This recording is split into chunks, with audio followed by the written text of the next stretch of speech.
नमस्कार भाविकांनो, तुमच्या आवडत्या शिवप्रेमिका चॅनलवर तुमचे मनापासून स्वागत. उद्या शनिवार असून अतिशय पावन आणि दुर्मिळ असा दिवस आहे, कारण उद्या आहे अधिक मास दुर्गाष्टमी. 3 वर्षातून एकदा येणारा हा असा महासंयोग आहे, जो आपल्या आयुष्यातील गरिबी आणि सर्व संकटे नष्ट करू शकतो. उद्याच्या या पवित्र दिवशी घरातील सुखशांतीसाठी कोणता एक महाउपाय करायचा आहे, हे आज आपण या व्हिडिओमध्ये अगदी सोप्या भाषेत पाहणार आहोत. व्हिडिओ शेवटपर्यंत नक्की पहा आणि चॅनलला सबस्क्राईब करायला विसरू नका. भाविकांनो, या दुर्गाष्टमीचे विशेष महत्त्व काय आहे ते आधी समजून घेऊया. सध्या अत्यंत पवित्र असा अधिक मास सुरू आहे, ज्याला आपण पुरुषोत्तम मास देखील म्हणतो.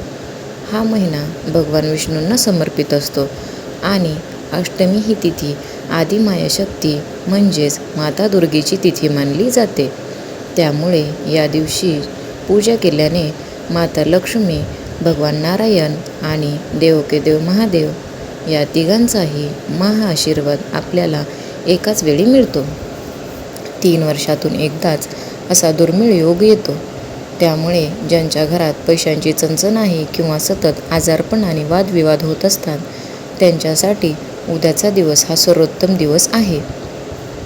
आता पाहूया उद्या काय करायचा तो एक उपाय, जो तुमच्या आयुष्यातील संकटे दूर करेल.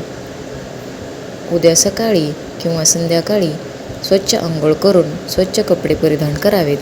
त्यानंतर एका तांब्याच्या तांब्यात शुद्ध पाणी घ्यावे. त्या पाण्यामध्ये थोडेसे काळे तीळ आणि अक्षता म्हणजेच थोडे तांदूळ टाकावेत.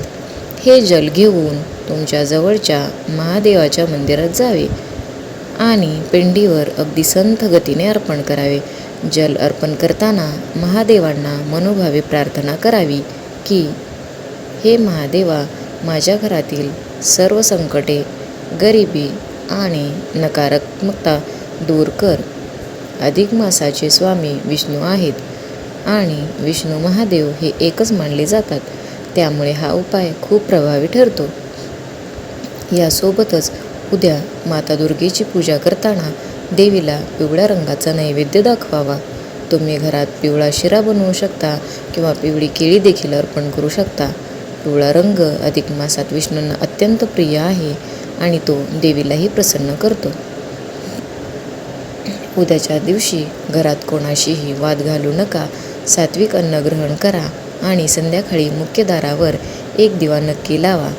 तर भाविकांनो, 3 वर्षातून येणारा हा पवित्र योग चुकवू नका आणि हा छोटासा उपाय नक्की करून पहा. माहिती कशी वाटली हे कमेंटमध्ये जरूर सांगा.